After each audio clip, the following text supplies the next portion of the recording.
Hello everybody, this is my video about Sonic the Hedgehog, because that's definitely a concept not done before.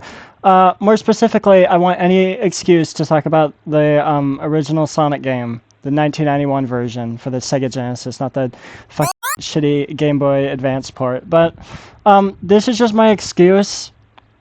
I mean, really to ramble about Sonic the Hedgehog, but more so I don't have to do some shitty fucking US history work about a bunch of emperors and shit.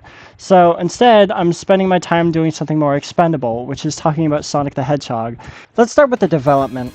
Yes, I know this is the shit that's been regurgitated into your ear time and time again, but let me preface. Everybody knows about the console wars Sega had with Nintendo. Sega wanted any excuse to one-up the NES, and all they had in their market was Alex Kidd. I fuck with Alex Kidd, but again, against Mario, he really has no chance. So Sega decided to ring things out with an internal competition to get some ideas brewing with some proposed designs. There's a lot of them, and honestly I'm not going to go through all of them, but some of the more notable ones are this weird fucking American wolf thing that makes me very happy. People need to talk about this guy more, like, come on. There's also some rabbit I really like this man.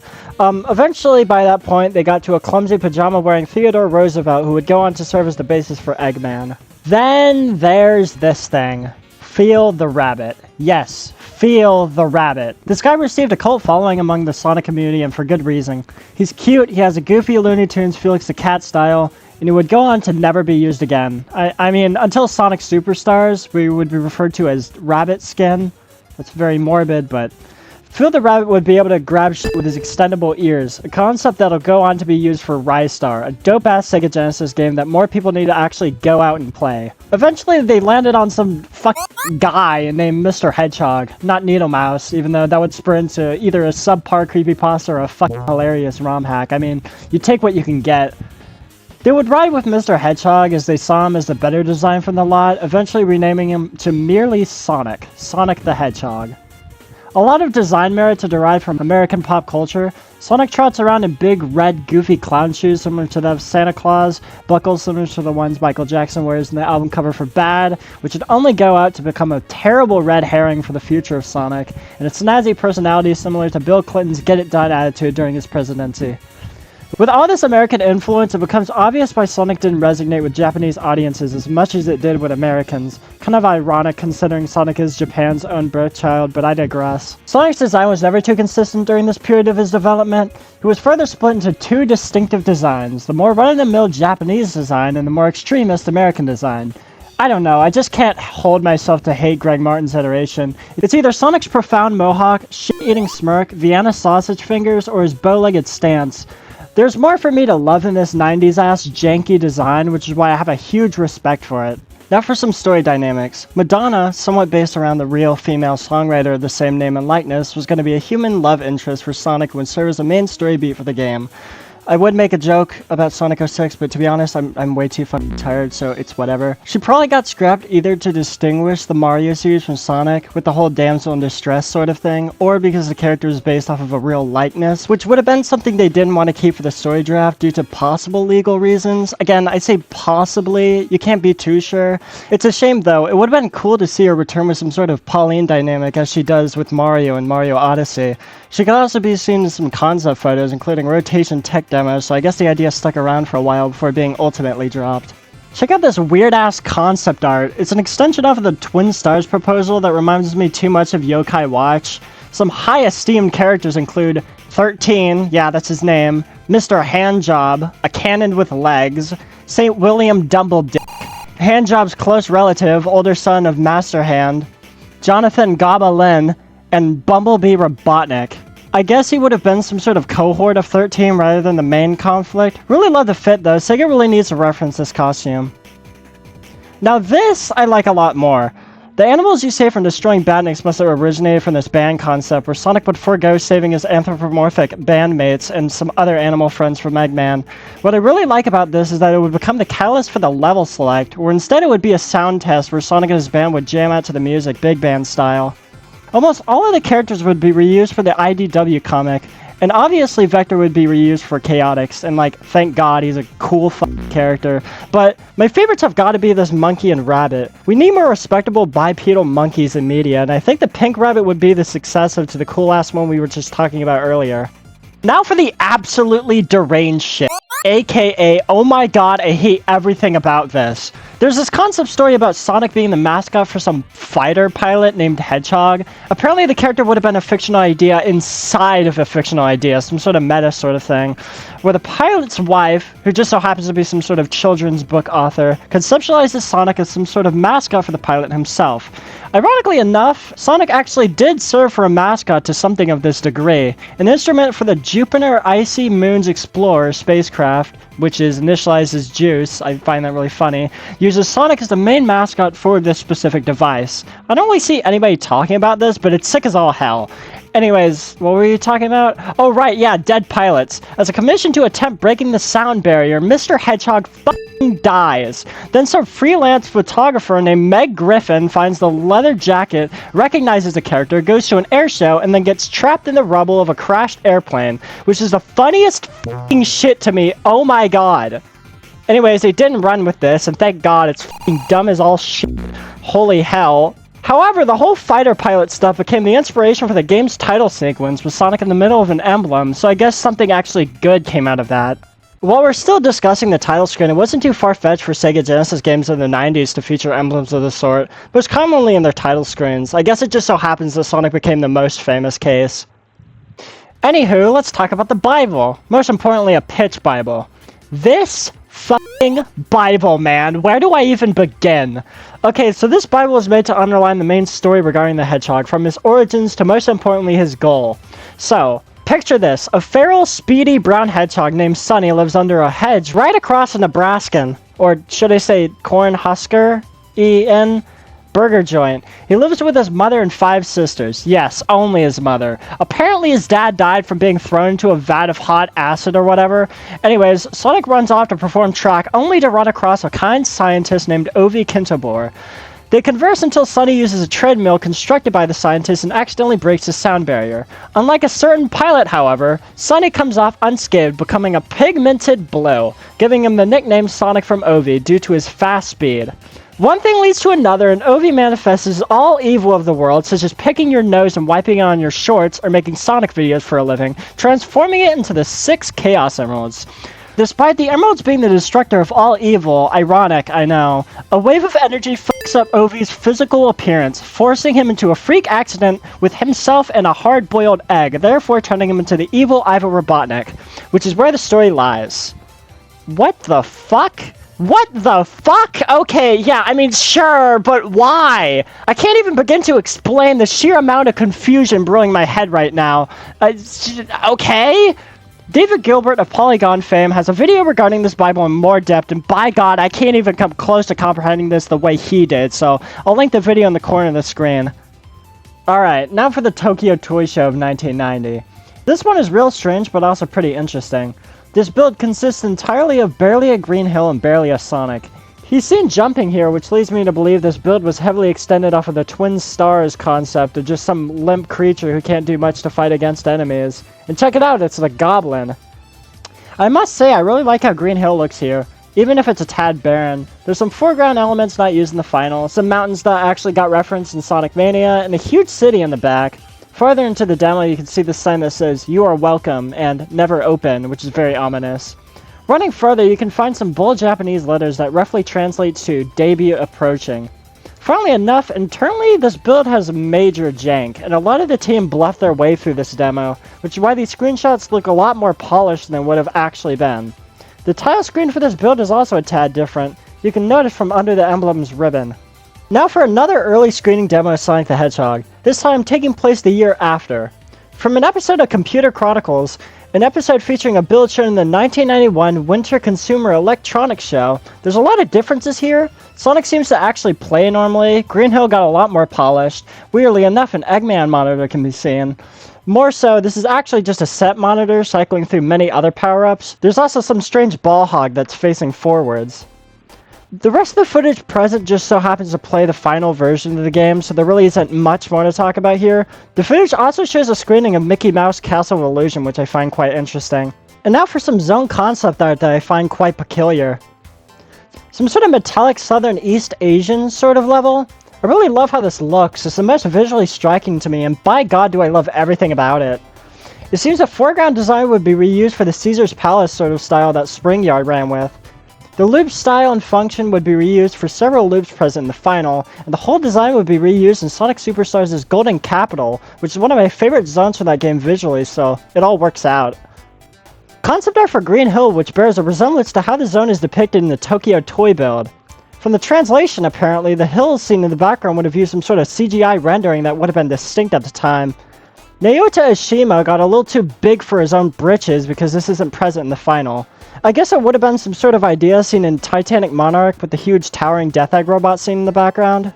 Some strange Japanese-looking water level with some mountains in a city, similar to Springyard. This scan demonstrates water, which would be held back and used for Labyrinth in the final. I'd love to see this one with color, to be honest. Some runescape labeled as a quaking landform stage. It looks a lot like Marble Zone. It's even got the pillars, fog, and pine trees seen. The scan also features a unique gimmick of Sonic using his token Supersonic Spin Attack to burrow through walls, a gimmick that would be eventually reused for Green Hill and StarLight.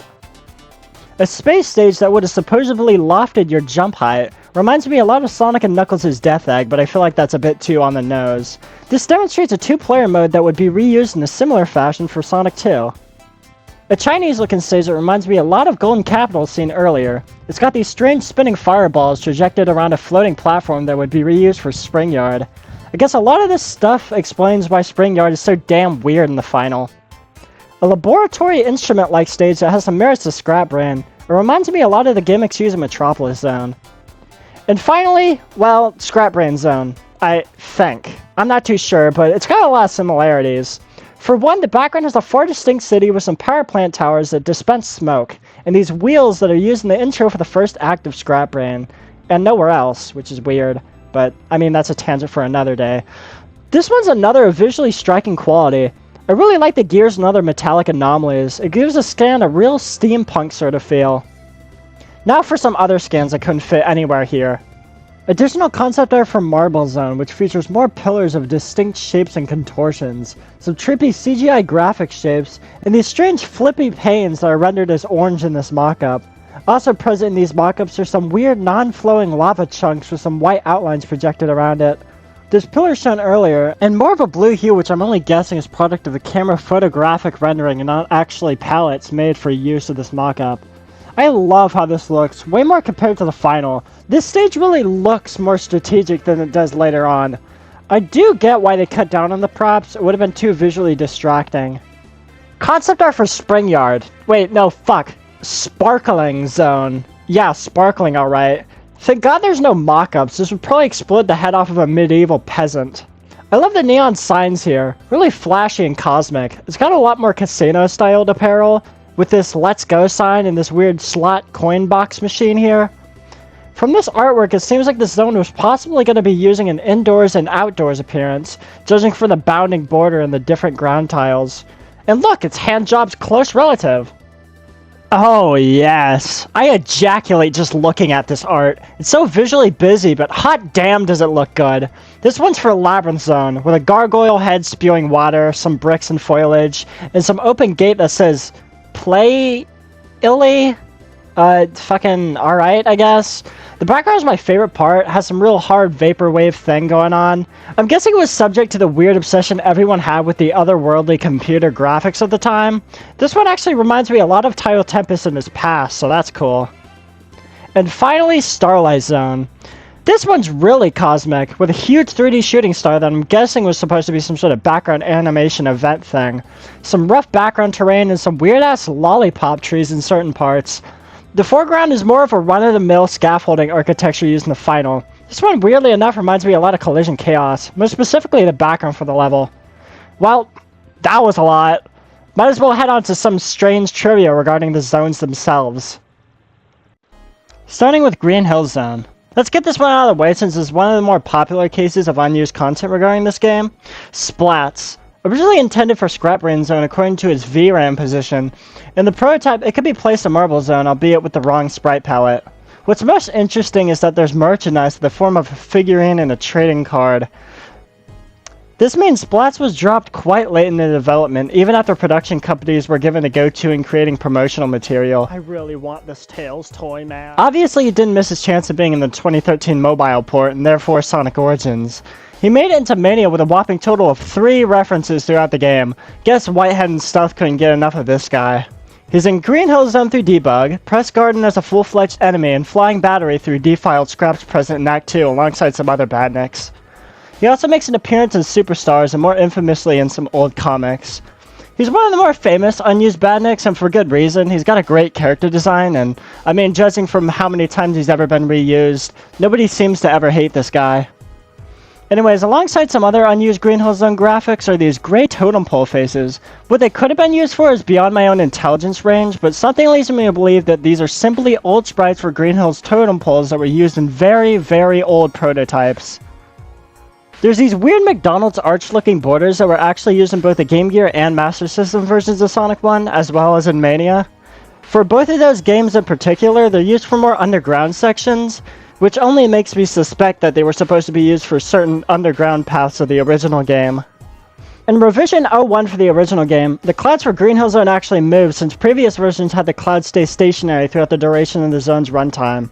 They move 1,000 miles per hour, which makes them look really fucking spastic, but I guess the clouds were forced to move similar to the parallax, so there's that.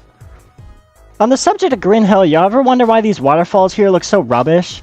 Well, the waterfalls were meant to be rendered through CRTs that, with the visual rendering abilities, made the sprites look a lot more pleasant. It also gives the waterfall this strange rainbow effect that looks really damn sick. It reminds me a lot of the rainbow refractal stuff seen in real waterfalls. I really hope this was somehow intentional. That'd be pretty dope. The CRT and how it handles pre-composed sprites actually make a lot of other factors in the game look really tight, including gradients that look utterly seamless. Shelloff has a really fucking great video on this where he goes throughout the rundown regarding Sonic and how it's rendered on color TVs, and it's pretty good. It gets a bit panderous at the end with Definity of playing these games that I personally don't agree with, but everything else he gets pretty spot on. I'll link the video in the corner. Now for some of the prototype concept with Green Hill. The zone is quite different visually. The disc florets on these sunflowers are a different color instead of being magenta, which I must say looks pretty great. The color palette for the flowers themselves actually make it into the ending for the final game, which is something that I actually never realized until writing this. Weird. There's these infamous checkered rolling boulders seen in many pre-release screenshots. These things are fucking strange. They're more commonly spotted around slopes and they roll around before rolling back. Besides serving as an obstacle for Sonic, they could also break through ground and be thrown down these winding tunnels, albeit with some difficulties.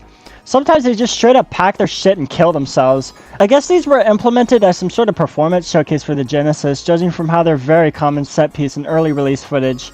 They're placeable in Mania through Debug and Green Hill, and another unused object shows them propelled on a chain similar to how they appear in the Egg Wrecker. They're on their own individuality and function almost identically to those swinging spike balls in Scrap Brain though. This prototype version of Green Hill was also presented on an episode of Nick Arcade, with the main objective being to obtain as many rings as possible in a set amount of time. This footage is very enthusiastic, I want to add. Okay, he's got 3 rings already. 13 rings already. Excellent job. Oh, he's cruising. He's got 20 rings already. 23. He needs 2 more rings. He's gonna get it. That's it. 25 rings. You got it. You get it. Anyway, some more unused objects include this monochrome checkered chunk that actually acts like a door. If manifested in, the button appears as this strange grass piece showing how very incomplete this feature actually is. It seems to me that these were possibly going to be used for the winding tunnels, since the sprite size is an undeniable perfect fit for the opening passages. Hey look, it's this fucking ball hog again, dude, I can't do this shit! The same guy that's seen in the 1991 Winter Consumer Electronics Show. God, I hope this is the last time I'm gonna have to say this name. He acts almost identically and is best placed on these one-way platforms. I'm guessing the ball hog, including his behavior, was best fit for something like Scrap Brain and, you know, not facing the damn camera.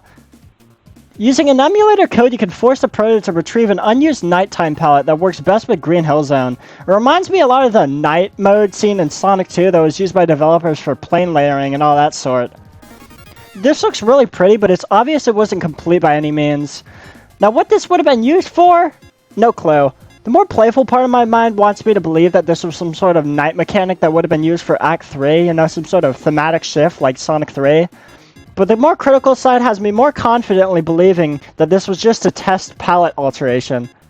It also makes more sense for it to be used as a palette testing, since Scrap Brain Zone Act 3 of Labyrinth Zone's title set uses a different palette. The The palette can be used for zones outside of Green Hill, but it only affects objects using the corresponding palette with Sonic, so it's not very notable in result. One last thing regarding Green Hill Zone, and it's very interesting. A foreground layer for Green Hill can be seen by rendering some VRAM routine stuff that I don't even want to try comprehending. It's quite similar to the one in the Tokyo Toy build, you know, the one that we still don't have our hands on. God damn it, I'm still pissed off about that. It draws trees of different heights and rocks similar to that build, and it looks quite nice.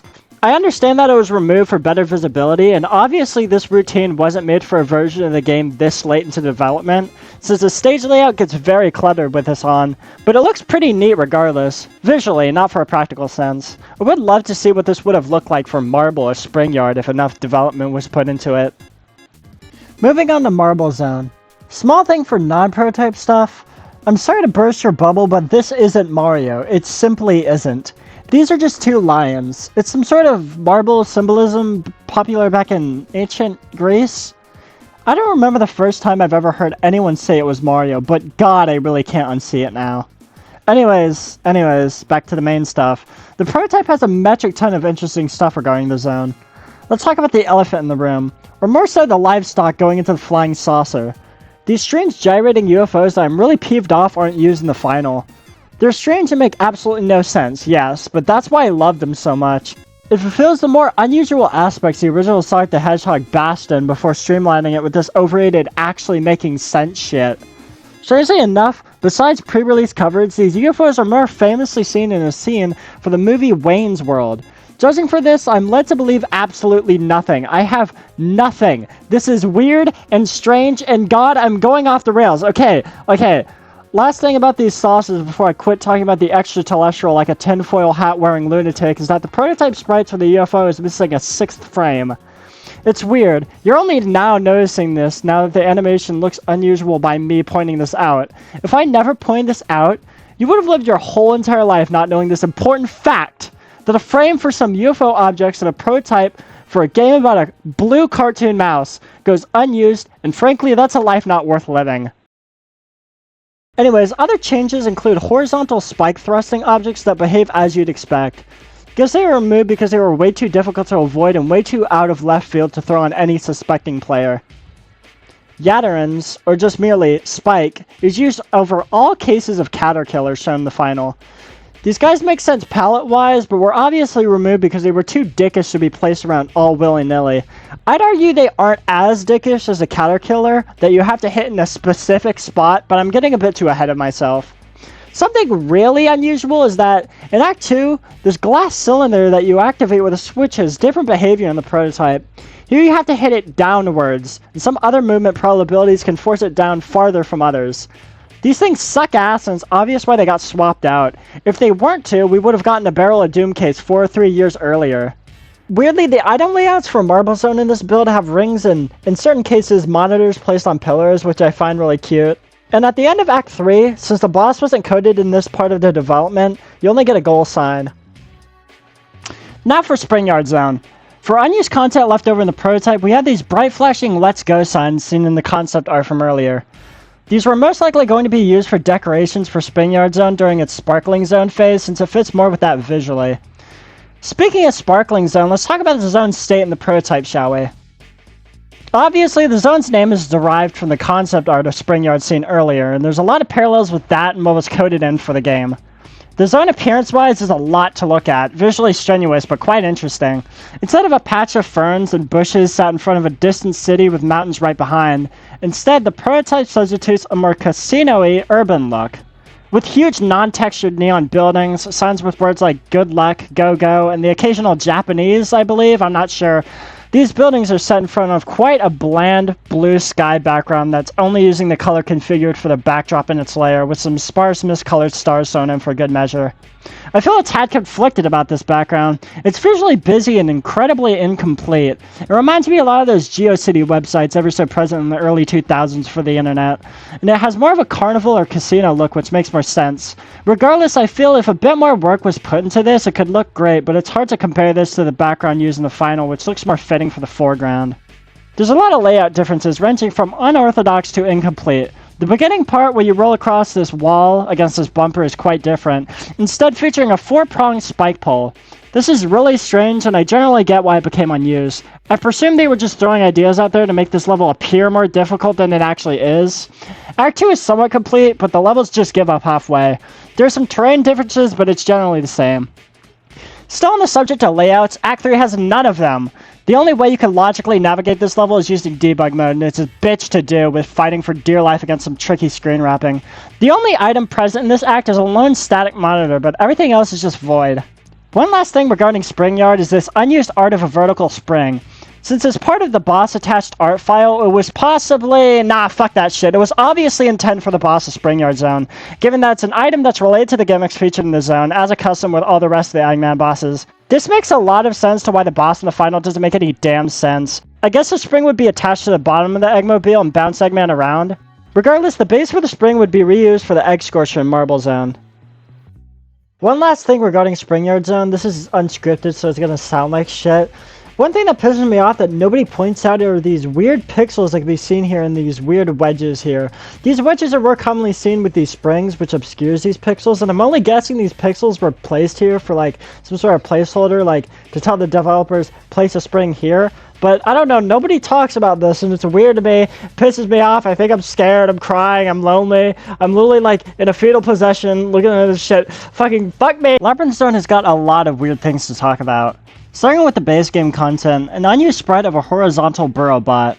Purpose unknown, possibly intended to be obscured and flipped upright for when the bastard is wedged into the ground before it dives you to attack. Either that or it's going to have an attack method similar to the grounder in Sonic 2 with it bursting through a wall.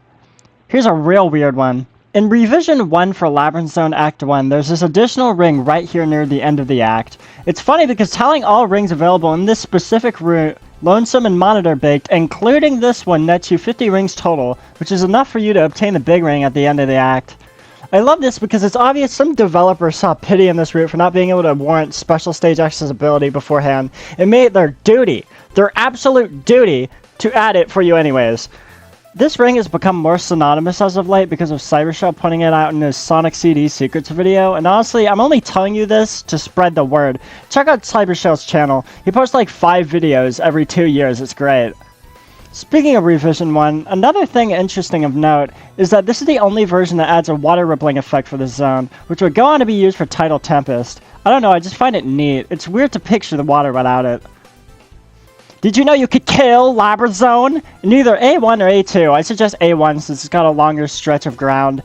If you roll at just the right time, make sure you quantize that with the passing of the goal sign, you can pull the camera down and crash the game.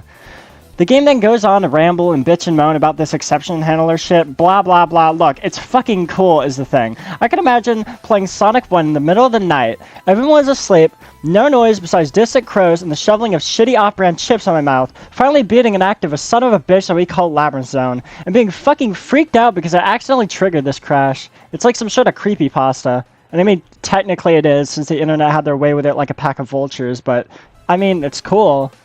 It pulls up some text that describes an illegal instruction, and following with C-Press gives additional info. Weird how it says illegal instruction. I don't know what about all of that was illegal, but alright. Additionally, forcing this crash to occur pens the music, which can lead to some really frightening results. Oftentimes, it usually just hangs on the banjo and bass. Did you know you could kill Act 2's goal sign? In Act 2, if you go to the end of the act, but force the game to fetch the data for the goal sign by rendering it, but you don't lock the screen, you can offload it by going straight to the left. This is only good if your snotty little brother wants to have a turn and you don't want to give him the controller. Just make the game unplayable using these simple steps and voila! Anyways, for the real shit, the prototype stuff. Labyrinth is way different here, sporting different, more smaller foreground crystals of both colors and more importantly using a different background entirely. This luxurious background isn't without its problems, however. Or now ever. It's absolutely busted. There's no scrolling with this one, which is why it's overhauled for the more cemented stationary one seen in the final. That and the one that's used in the final is more visually accompanied with both under and over water situations. If given parallax scrolling ability, it actually looks quite beautiful, so it's a damn shame they couldn't get it to work in the final.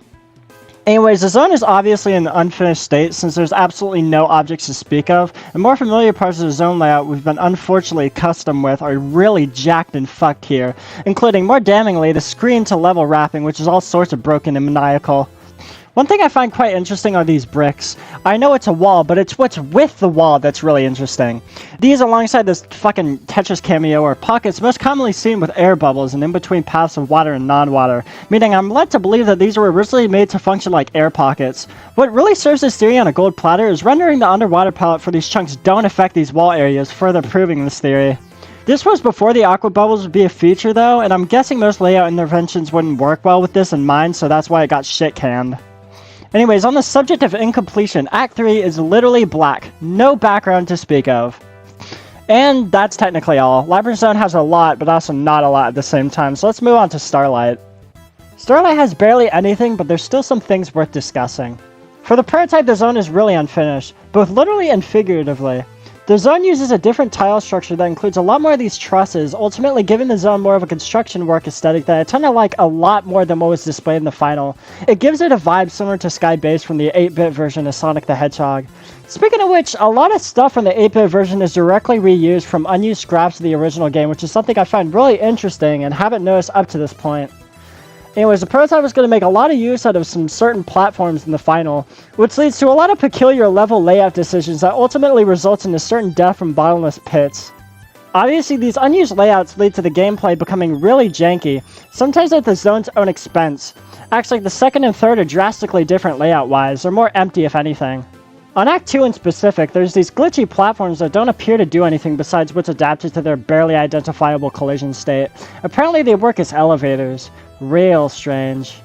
Lastly, on the subject of StarLight, are these blinking light modules that go unused but left over as garbage tile data in the final. They're usually placed atop these loops upon other cases, and despite the sprites being obviously unfinished, they give off a really unique appeal to their surroundings. Alright, enough of the pussy shit. On to Scrap Brain. Here's one thing that's unusual, but it pisses me off how nobody talks about this. At the end of the first act, if you have 50 rings on you, the giant ring at the end that's supposed to spawn just doesn't at all. Well, what gives? What very specific but comically reasonable excuse does the game have for not giving this to you? Well, and I kid you not, it's the smoke in the background. What's in high importance and almost certainly loads the VRAM just so happens to include the smoke animation present in the background, which obstructs the data that's supposed to be used in high importance for a big ring to be registered. So it doesn't at all. Anyways, Act 2 has this weird static hidden monitor that doesn't do anything. It can be hit at the right spot. Actually, I was trolling you. It does do something, but it just isn't very useful for typical play. Apparently it's placed here to correct collision, and that's it. What lunacy. Till this day, the specific monitor has enamored me for years. It's just so elusive and obscure that it wraps around to being beautiful in a sense. Now for Act 3. This is a tangent, a real long tangent, but brace with me, it's interesting. For some reason, I remember reading somewhere, I don't know where, and it's a shame I don't remember, but still. I read somewhere on this official manual or something that apparently Act 3 is supposed to be depicted as Eggman's basement. I don't know if I'm remembering this correctly, but for years I've just ran with this for all of my life until second guessing myself as of recent. Where did this info come from? Where was I reading from? Was it even official, or is my brainstem just tearing with me? God, this just eludes me. I can't even begin to explain how unusual this is for me, or why I even remember it so vividly, but I do, and it gets on my nerves. Somebody, please find this. Please, I beg. I can't sleep, and I won't try until I finally find out where this Eggman's basement claim came from.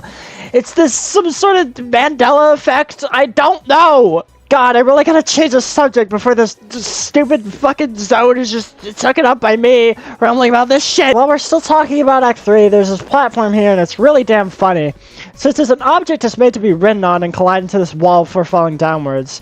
The thing is, each time you play the game and you get to this act, it's impossible to load this platform and therefore even see it. This is because, hilariously enough, the chunk that holds this platform is one of the many supporting chunks with its objects loaded right off the bat when starting the zone. But the route you take demands these objects be immediately offloaded for the objects of the supporting chunks to be registered.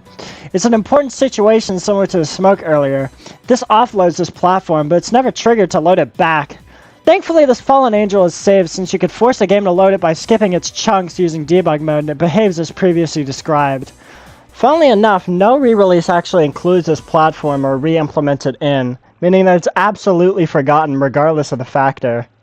In the final zone, if you deliver the finishing blow on the final boss, but make sure you hit Eggman again before his piston fully retracts, you can overflow the boss's health counter, forcing it from 0 to 255, further softlocking the game since it's physically impossible to hit the boss 255 times before you get a time over.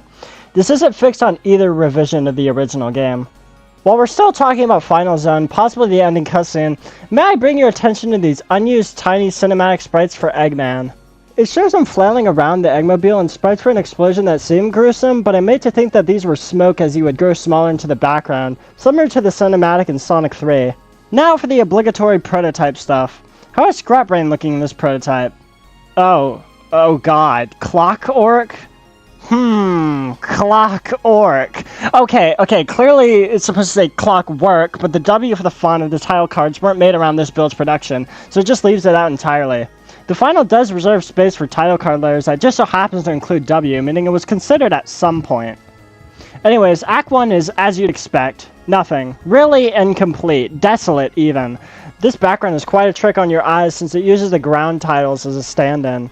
I'm guessing this proves that early states of the level is just going to use one background instead of the 3 that was seen in the final. A layout is here, but nothing more. It's broken, it's unfamiliar, and more importantly, it's what you'd expect.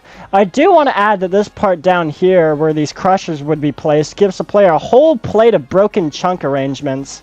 Lastly, the rotating platforms bolted onto chains are seen in this build as diagonal conveyors which work haphazardly.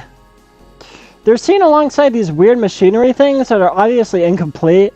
What they would have been is beyond my guessing range, but I suspect that they were supposed to be some sort of hanging bars.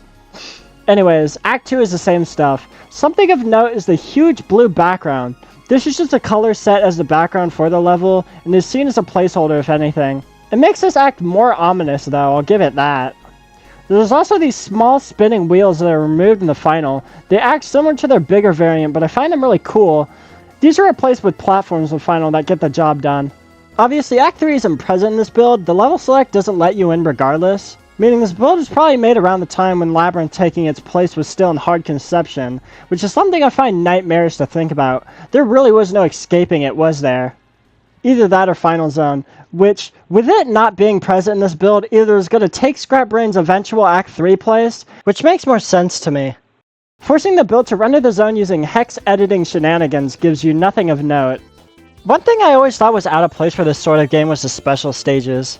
Yes, the zones in the final fulfill a computer-generated throw everything at a wall and see what sticks aesthetic, being based off the work of Eijun Suzuki, but I feel like it reigns the most true in the graphics for the special stages. The backgrounds for these rotating hellholes are based off of Infinite Escher and Metamorphosis. Two many 1990s Sony promotional films used to showcase the technologies for surround sound and computer graphics that were avant-garde for the time. These two demos in particular borrow their roots from Escher's Metamorphosis 2 and Sky and Water paintings, which explains the transformation between fish and bird in the films. Speaking of graphics, one thing I find most peculiar is Green Hill, since it's the only zone of all the others in the game to have the most work poured into it, which explains the multitude of unused content surrounding the zone. Apparently, Gina Isawatari, the artist for the zone's graphics, had to redraw the tile art for it several times at the request of Oshima until it was absolutely perfect. This lasted over the span of a year, which I find funny since Green Hill's successors like Palm Tree Panic, Emerald Hill, Seaside Hill, and Windy Hill are developed artistically in a more sparse time frame and project Green Hill's ideas more explicitly. Anyways, the special stages in the prototype are incredibly unfinished and are more bleak in their layouts. They aren't accessible through normal means since the huge rings present in the end of the acts weren't developed yet, meaning you can only access these through the stage select. In this build, you can use C to jump, A and B to rotate the stage, making it work similar to how the special stages work in Sonic 4. Because of this, it plays as you'd expect. Those breakable gemstone things aren't present here, and the stage features these artifacts, clusters of rings around a green block that's obviously a placeholder for the Chaos Emerald. Trying to jump into any of these red gold peppermints here, rotate the screen similar to how it does in the final. It's supposed to fade the screen to black, but due to its unfinished state, it doesn't teleport you out of the stages, probably because the game doesn't know where to throw you. Surprisingly, despite the special stages having the cooperation of a sack of potatoes, there's a handful of unused sprites for it present here, including, but not limited to, an R block that was obviously intended for rotation reversal. A skull that I'm guessing would have killed you altogether, since as part of the game's development used the more familiar gold mints to boot you out of the stage. Pretty obvious why this goes unused, unless it was going to make you lose a life before booting you out of the stage. A magnet which would either let Sonic pull rings towards him or forcefully pull him to it, making movement more difficult. I'm led to believe the latter. And lastly, the Chaos Emerald, not implemented yet. The people at the cutting room floor think that the graphic only holding a blue palette would have meant that all Chaos Emeralds were supposed to be depicted as blue. But I find this a bit far-fetched, you know, since common emeralds are green. In the final, there's unused blocks in the form of an extra life, which would have done the obvious. A W block, its presence in the Nick Arcade prototype for Sonic 2 has some leftover symbols suggesting the idea of warping, like it would have been some sort of portal, either from the special stages or to other parts of one special stage, like in Superstars. Later in the video, I discuss more on the warping dynamics, so don't you worry. And lastly, blocks indicated for each individual zone obviously would have been used to mark each special stage respectively, but I don't think it would have been too practical. Now let's play yourselves a game. I'll show you the opening sequence for the game, and I'll give you 5 seconds to figure out what's wrong. Ready, set, go!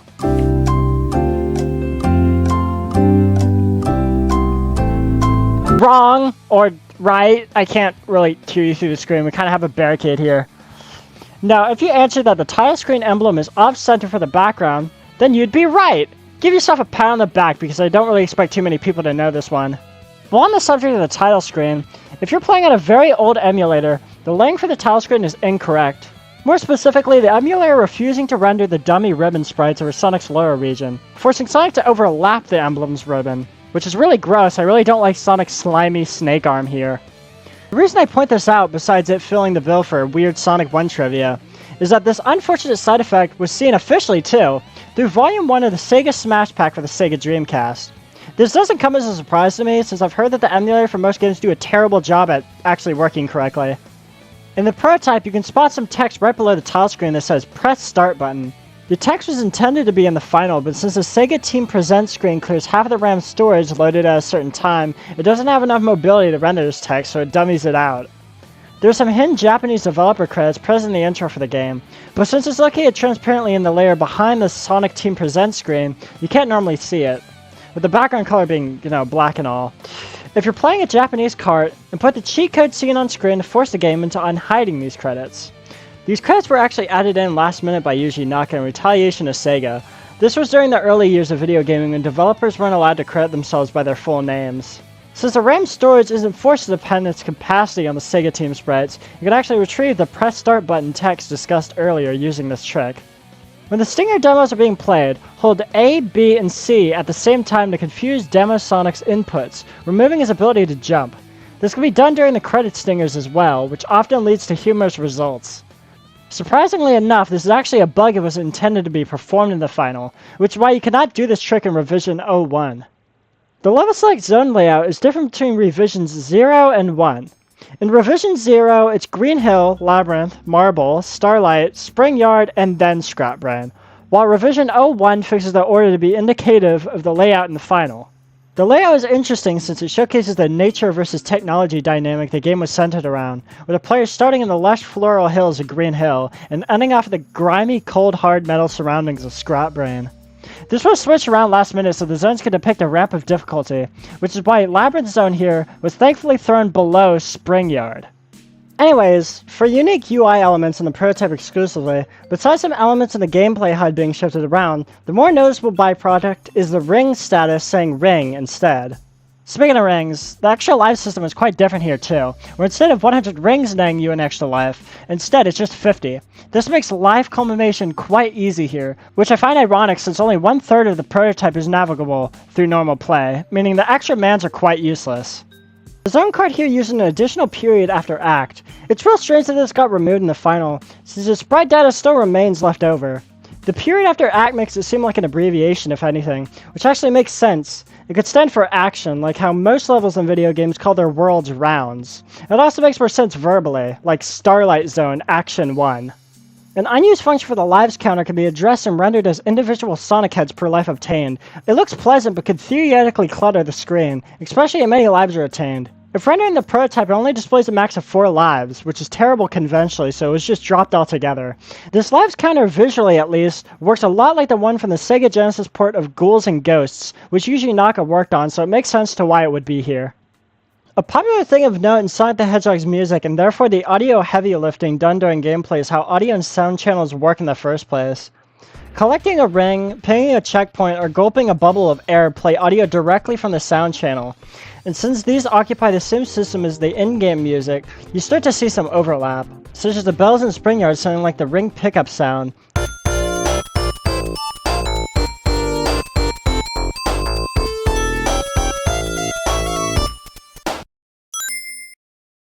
These chime splashes in StarLight sounding like the sound for passing a goalpost.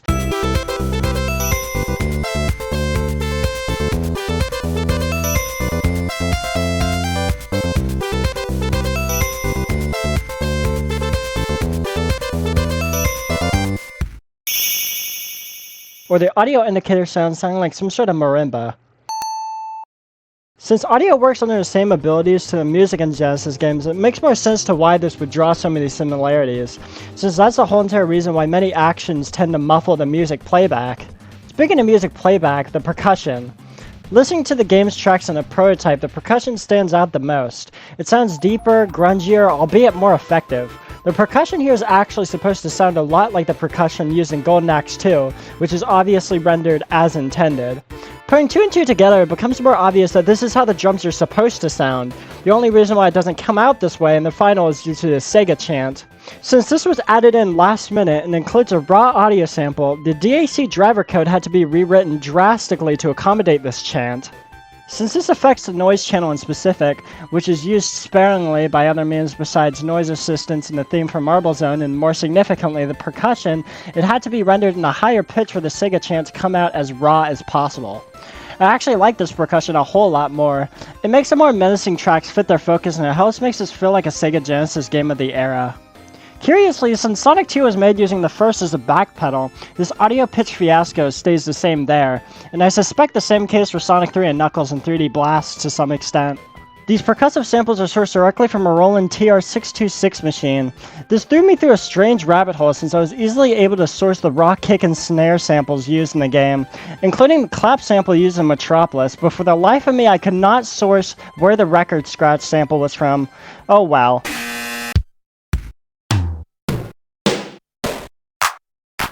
There's an unused sequence for the credits theme that closely mirrors its sound alike for the Masato's demo tapes, specifically theme of Sonic the Hedgehog.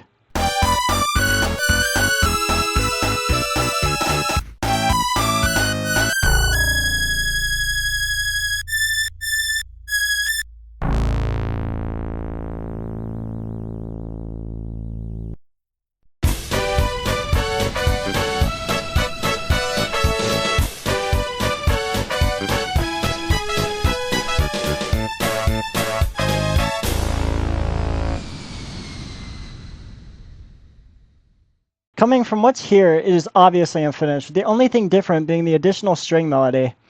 This technically isn't scrapped altogether, but in the final the credits is made to skip and never acknowledge this bar, I'm guessing not to pad out the credits runtime.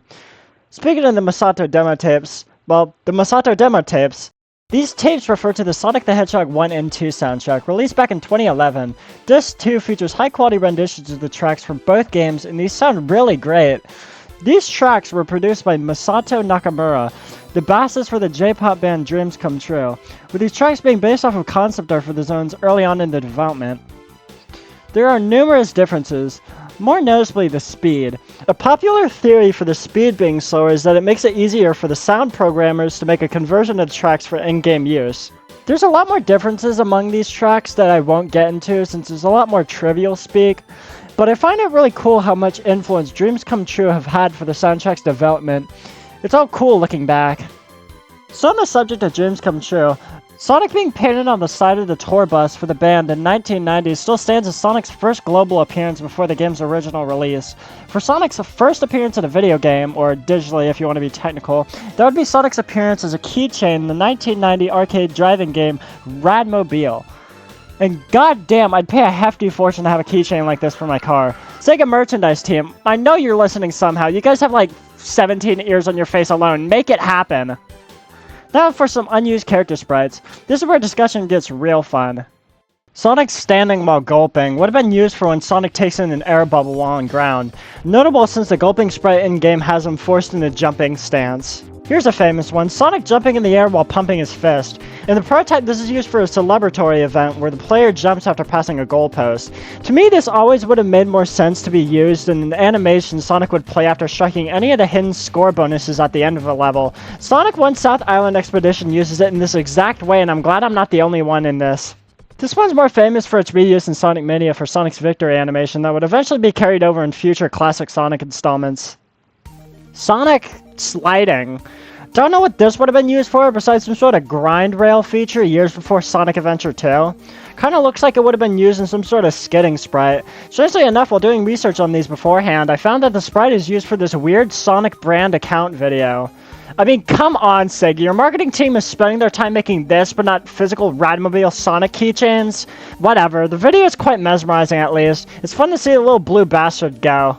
Strange stretched out sprites for Sonic in his ball form. These are often in association with the unused routine of Sonic getting squished. I find these sprites would work really well with those electric teleporters in Scrap Brain.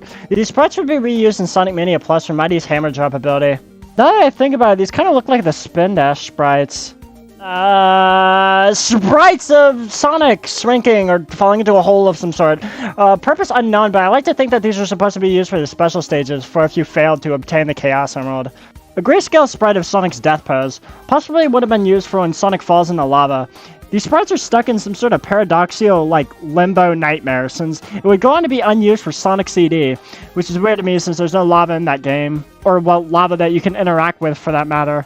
It would also go unused for Sonic 2 as well, but I can excuse this since Sonic 2 is made using Sonic 1 as the basis, but also, oh god damn it, Sonic 3 and Knuckles as well! Then eventually Origins. This is really funny to me since throughout the span of 31 years, the developers could not make up their minds on if they want to use the sprite or not. Lastly, for unused Sonic sprites, a head sprite for Sonic holding his breath underwater. Alongside some bubble particles that would emit from Sonic's mouth, what's interesting is that since this art consists of only his head, it can be freely layered onto other Sonic sprites, pretty much confirming its intended use as a temporary sprite for when Sonic is doing anything underwater, or under certain circumstances for if he's close to drowning. Now let's go to the more global or unsorted stuff. The goggles. I have an interesting one for this. Despite the common perception that these are supposed to help Sonic breathe underwater, these goggles are actually not supposed to serve a gameplay purpose. This alongside the Eggman monitor, which could be later reused for Sonic 2 and 3 with the purpose of hurting the player, were actually made as a precaution towards a later point in the game, with the Eggman monitor foreshadowing an eventual boss or the goggles foreshadowing a water level. The weird thing about the goggles in particular, however, is that there's unused sprites of these made to be layered over Sonic's eyes, as seen here. Meaning the idea of the goggles being used to prevent one from drowning was most likely still being considered at some point. These goggles return the mobile for Sonic 1 as well as in Origins, and do as previously described. Okay, what the fuck? What the fuck? An S monitor? More famous for its ability to grant you super form, it's strange how it was considered this early on in Sonic's history, meaning it was possible the supersonic idea was created pretty early on into the character's shelf life. This is more evident in the game's 6 Chaos Emeralds, which are an obvious parallel to the 7 Dragon Balls. It's confusing me since this monitor is also present in CD, whose MacGuffins consist of the 7 Time Stones, so at least they got the number correct. I really do wonder what got the developers and story writers to hold out on this idea. I'm guessing because of copyright reasons? This form was introduced in Sonic 2 when Sonic was at the peak of its popularity, meaning I'm guessing they thought now was the time they could get away with it. Again though, I'm not too sure. As for the monitor's behavior, in the 5-time prototype for Sonic CD, hitting it gives you temporary speed as well as invincibility, which only feeds to my theory.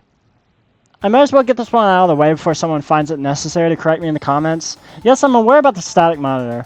Is it interesting? Absolutely not. Will I pay any more attention to it besides a passing mention? Nope. Anyways, unused machinery bits for the egg capsule. Coming from its depiction for concept art of Dr. Eggman, it would have been attached to the back of the capsule like this. Here's an unused brief red frame for the Switch sprite. I'm guessing this was made an indication for if a Switch wasn't used prior to its initial discovery. Unused red grass. Concept art shows that it would have been placed over areas with unseeable spike traps to help warn the player. Use something really strange? For some godforsaken reason, the 100 point emblems at the end of zones only award you 10 points. This was only fixed in Sonic Origins. This is such a stupid oversight. I mean, yeah, some poor programmer must have accidentally left out a 0 when programming the points, but the fact that this bug stuck around for so long boggles my mind. Something unusual. The water in the background for the title screen is different from what it is in gameplay. Why is this? It's because of Sonic's palette conflicting with the animated water during gameplay. See, the water used in the tile screen is what was supposed to be rendered during playtime, but since the palette belongs to Sonic during gameplay, it alters the water in the background. Curiously, Sonic's palette in the tile screen looks a lot like the palette for sprites of Sonic used in Sonic Clackers, which not only looks more pleasant, but also makes Green Hill's water more easy to look at. It looks more beautiful like this, actually. It's a shame Sonic's palette had to tamper and conflict with the water like this. Thankfully, conversion ports like Sonic 1 Forever gives you the option to use this palette, so the heart still lives on.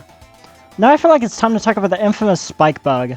As most games do, if your player character gets hurt, they're given a window of invulnerability for a select period of time before they can regain their vulnerability once more. This is a tactic done in video games to not punch you in the gut and make the game utterly unplayable. The thing that's alarming is that this routing isn't mapped to death associated with anything involving a collision format similar to the spikes, so this window is rejected entirely. You have most likely stumbled across this glitch in one of your playthroughs. Much debate roars over this being intentional or not, and no, it's obviously unintentional. Most ports of Sonic 1, most ports, fix this as intended, with 2013 Remake preserving this as a feature, meaning it's obviously a bug that was considered novel enough to be reduced to an alternate gameplay option. I for one have a lot of respect for this bug since it's funny to force Sonic into an infinite spike hell using debug modes and vulnerability. Recent footage shows a 24-year-old Yuji Naka programming Sonic's ground collision, and it's been recently uncovered by no other than the man himself. I would have expected this guy to have more subscribers by now. It's actually cool to see how active he is on this channel. You know, it's more interesting in its own right. Fuck this Sonic collision shit. Whoa, a huge Gundam mech. Where's this been all my life? Whoa, he's not the only one who spent hours making tunes using the island jingle on New Horizons. Oh, fuck. Sonic collision data being programmed live. I don't really know what to say here since I don't code, but some other people do code and were able to retrieve some remnants of what the guy was actually coding in particular. I've heard this contains some unused objects too, which is real sweet. Anyways, did you know there's an arcade version of the original Sonic the Hedgehog? Well, two are in particular, the Mega Tech and Mega Play versions. I'll be talking about the Mega Play version since it's the one that has more interesting differences to discuss. This cabinet uses revision 02 so Green Hill's clouds actually move. Cheat codes are disabled for obvious reasons, even though I love that image in my head. And this version removes Scrapbrain's third act for Final Zone and removes Labyrinth and Marble, surprisingly. Get fucked, Labyrinth Zone enjoyers. Speaking of which, the removal of Marble and Labyrinth, I'm guessing this was done to accommodate for the time limits given to you for all zones not mentioned. And if the game is beaten, or you get murdered ruthlessly, you can input your initials in this high score screen. Surprisingly, a card for this version actually exists. Yeah, I know, this is the largest image I could find. What have you. Lastly, I feel like we should end this video on a high note. In the prototype and through unused remnants of the final, a warping effect exists that is most definitely intended for the giant ring at the end of the stages. It generates a really cool visual effect, one that reminds me a lot of how warping is rendered in Sonic CD. It's a shame they canned this. It looks really sweet and adds a lot more flavor to something so mundane. Anyways, that's the video. If you want to consider subscribing or going all in, then do what you must. I'm not going to force you like most people would. If you like weird Sonic shit, then I guess you could get something out of it. I really wouldn't care either way. As for the video, God was it a pain to make, for multiple reasons actually. My motivation is never at a standstill, and it's always warping constantly, so gaining enough of it to complete this video is a whole cargo ship in itself.